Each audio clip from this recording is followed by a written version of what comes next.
Coma B element है, तो इसमें हम टोटल एलिमेंट को काउंट कर सकते हैं। तो ये चीज हो गई फाइनाइट सेट। अच्छा, हमने पिछले एपिसोड में बताया था इक्विवेलेंट सेट, इसमें कितने एलिमेंट हैं? 2। तो हम इसको लिख सकते हैं कि ये हर उस सेट के इक्विवेलेंट हो जाएगा जिसमें कितने एलिमेंट होंगे? 2। मतलब जिस सेट में 2 एलिमेंट होंगे उन सबके ये इक्विवेलेंट हो जाएगा। तो पांडे सर की स्टाइल में आज नए तरीके से सीखो। फाइनाइट सेट वो सेट है जो इक्विवेलेंट हो जाए किसी एक सेट के, और उसका एन हमारे दिमाग में आ जाए। अगर एन की इमेज बन जा रही है तो वो फाइनाइट है। एन मिल ही नहीं रहा है, सरेंडर हो गया, साइलेंस हो गया है, सला स्पेस में चला गया है, तो वो चीज फाइनाइट नहीं है। तो जो सेट एसएन के, यही कहा गया फाइनाइट सेट क्या होता है? एम्प्टी सेट फाइनाइट होता है, ये हमेशा याद रखना। साथ ही साथ बेटा consist of definite number of element, निश्चित नंबरों को रखा रहा, मतलब दिमाग में आए कि आखिरी नंबर यहां तक हो सकता है, अब इससे ज्यादा नहीं होंगे, वो चीज फाइनाइट है। दिमाग में आ रहा कि आखिरी नंबर पता नहीं कहां भाग गया, तो वो चीज इनफाइनाइट है। तो मैंने अपनी नई भाषा में लिखा है कि जो सेट इस एसएन के इक्विवेलेंट हो जाएंगे, मतलब एन एग्जिस्ट करेगा, तो पक्की बात है वो सेट कैसा होगा? फाइनाइट। और अगर n does not exist, n नहीं मिल पा रहा है, तो वो सेट कैसा हो जाएगा? Infinite set. आइए कुछ बेहतर एग्जांपल से अपने नॉलेज को बेहतर करते हैं। हमें यह बताना है कि कौन सा सेट फाइनाइट है और कौन सा सेट इनफाइनाइट। फाइनाइट परिमित, इनफाइनाइट को अपरिमित समुच्चय कहते हैं। ठीक है, जिसमें परिमित मतलब उसकी एक परिधि की एक माप हो कि भैया यहां तक इसकी परिधि है, अब इसके अलावा नहीं है। अपरिमित का मतलब उसके पेरीमीटर का पता ही नहीं है, कहां तक उसका मान जा रहा है मुझे पता ही नहीं चल रहा है, वो चीज इनफाइनाइट है। जैसे कोई सेट है एक्स जिसमें एलिमेंट है, ये कौन सा मेथड है पहले लिखने का बताओ? Set builder. मैंने एपिसोड नंबर 3 में बताया था सेट बिल्डर। तो इसमें वो एलिमेंट आएंगे, वो लेटर आएंगे जो किसके वर्ड होंगे? एलओए।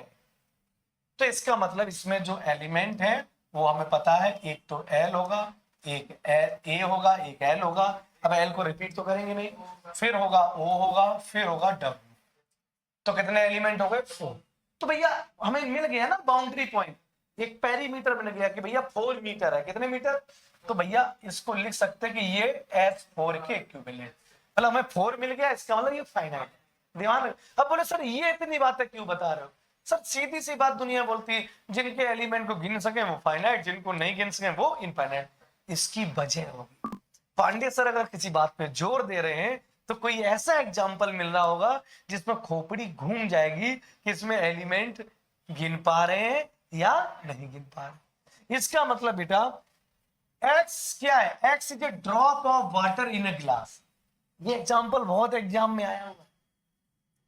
अब इसमें दिमाग घूम जाएगा। हमने कहा एक्स इज ए ड्रॉप, बूंद है, वाटर पानी की, इन ए ग्लास। ग्लास में पानी की कितनी बूंदें हैं? बताओ भैया, फाइनाइट है कि इनफाइनाइट? इनफाइनाइट आया। क्या आया? इनफाइनाइट आया। इनका आंसर इनफाइनाइट आ गया मेरे भाई। हमने कहा क्योंकि तुम्हारा सोचने का तरीका अलग है। अब हम सोचने का तरीका सिखाते हैं। सोचने का तरीका यह है कि माना कि ये बोतल मिल गई, ये बोतल हमें मिल गई। अब जब हमें ये बोतल मिल गई तो अब आप बताओ, एक Bundi, drop of water, drop बोल दिया मतलब बूंदे निकालनी है। अब बूंद का साइज तो नहीं पता, मार्केट में ड्रॉपर आता है। जब इतने से थे, बच्चा रो रहा है आ, आ, तो भैया क्या करते थे? मम्मी ड्रॉपर डालते थे, आ मुंह में रखा। बोलो भाई। तो इसका मतलब है कि इसमें कितनी बूंदे हैं, चाहे 4 रात लग जाए या 10 रातें लग जाए, ड्रॉपर से निकाल निकाल के एक दिन लास्ट में खाली कर देंगे और आवाज आएगी, जब पानी खत्म हो जाता है खर्र की आवाज आती है। तो इसका मतलब ये हो गया कि पानी के गिलास में कितनी बूंदें हैं ये गिनी जा सकती हैं। इसका मतलब इनका एक नंबर आ सकता है जिसको बोलते हैं एसएन। यस, 1000, 2000, 10,000 जितनी बूंदें होंगी, एक ना एक दिन हम पानी के गिलास को खाली कर देंगे, ये पक्की बात। बोलो भाई यस या नो। इसका मतलब है ये भी सेट कैसा हो गया, फाइनाइट हो गया। बोलो भाई बोलो, तुम्हारा अभी आया था इनफाइनाइट, अब दिमाग, अब बताओ सोचने का तरीका बदला। तो वो जमाने बदल गए कि भैया 5 एलिमेंट है तो फाइनाइट, नेचुरल नंबर है तो इनफाइनाइट। अब जमाने नए आ गए। अब तीसरी बात क्या कहा कि तीसरे सेट में कह रहा है कि x is a common point between two parallel line.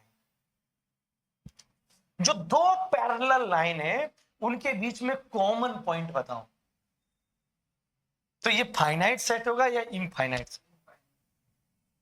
सोच लो, दो पैरेलल समांतर रेखाएं और इनके बीच कॉमन पॉइंट बताना है, सोच के बताना है। कॉमन पॉइंट मिलेंगे? अभी कहां पढ़ रहे हो यार? अबे कॉमन पॉइंट तब मिलते जब ये टकरा जाती, तो एक कॉमन पॉइंट है। या ऐसे करके दो रेखाएं मान लो टकरा जाए तो पॉइंट। जब दो पैरेलल है तो उनका मिलन होना नहीं है, और जब मिलन होगा नहीं तो कहां से प्रोडक्शन होगा? अरे बोलो भाई, कुछ आने जाने वाला। इसका मतलब ये तो बहुत बढ़िया वाला है, इसके अंदर कुछ भी नहीं है, और जो कुछ भी नहीं आता है उसको एम्प्टी सेट कहते हैं। और हमने तुमसे कहा था कि empty set is always finite. Empty set is considered as a finite set, क्योंकि ये माना जाता है कि उसमें कोई एलिमेंट नहीं है, तो उसमें अवयवों की संख्या 0 है। कैसी है? 0 है। जिस क्लास में कोई बच्चा नहीं होगा तो हम कहेंगे नंबर ऑफ स्टूडेंट 0 तो बोल सकते हैं, तो काउंट तो कर लिया। अब मैं और भी एग्जाम्पल पे जाता हूं। इस एग्जाम्पल को देख